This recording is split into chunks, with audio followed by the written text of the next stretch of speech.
tu xia cơ dù lo và nên cho nhẹ cụ cho kê chia sẻ theo tao tuôn cho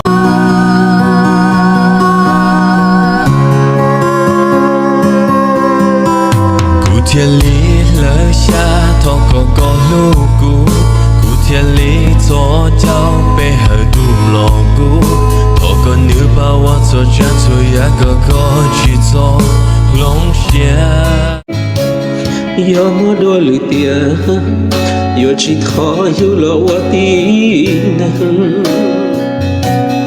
yo khó mua yo chùa chơi nú chơi trâu cũ tông thọ cò nhỏ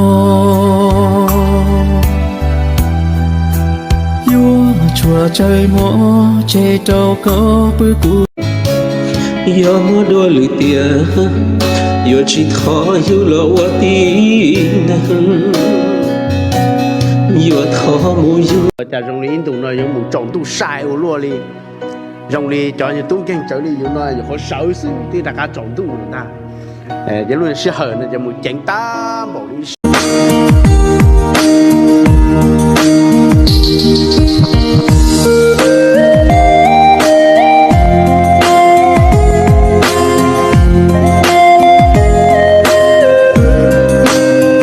nhà mình nghèo thì mình phải chấp nhận thôi.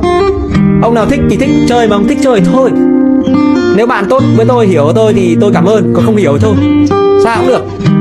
Nói tôi kỳ bo cũng được, nói tôi kiệt sĩ cũng được, nói tôi bần tiện hà tiện cũng được, nói tôi làm sao cũng được. Bố mẹ của tôi ở nhà đỡ khổ là được. Tôi chỉ cần vậy thôi. Cô lú mẹ năng chê nữ khứ thiết chỉ không gió cho có lời xứ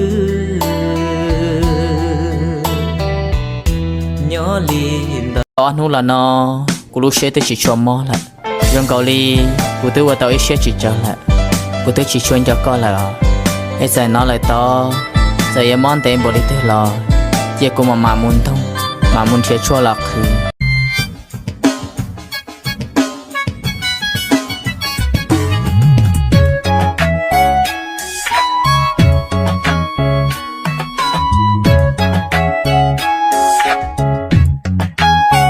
cô kể có giờ có chỉ do cô tu cho kia nia cô để anh chỉ hay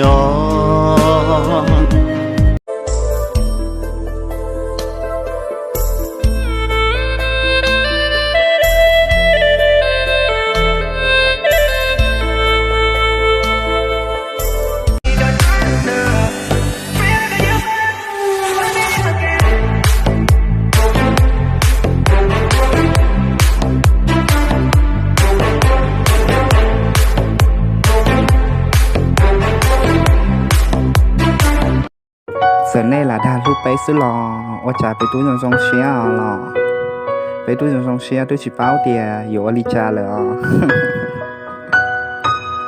khỏi chuyện tiền này là đa bé xứ bây giờ.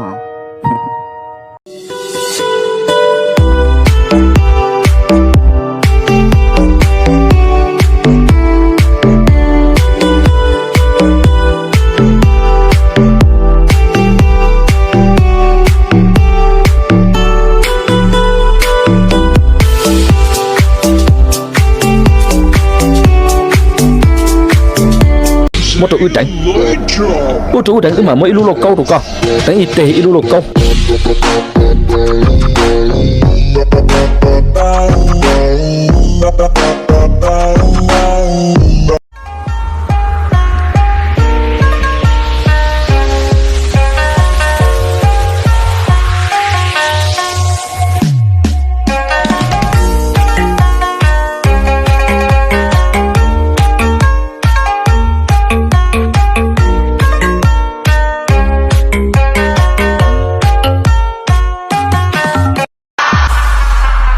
lú đê tỉnh lú lừ giờ có trò cũ giờ thả có tài có ba bốn giờ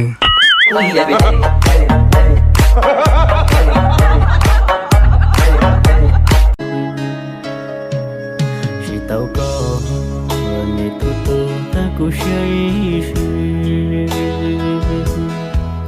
chẳng đồng đi trâu cuộc gió nè kể thua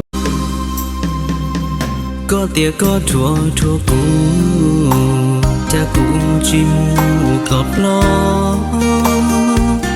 hầu luôn anh nó cụ theo gió tu có Tắm về lâu rồi.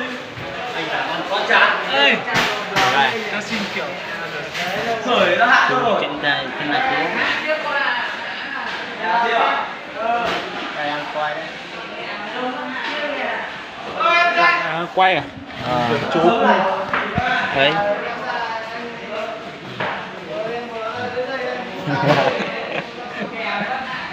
Đẹp trai quá rồi.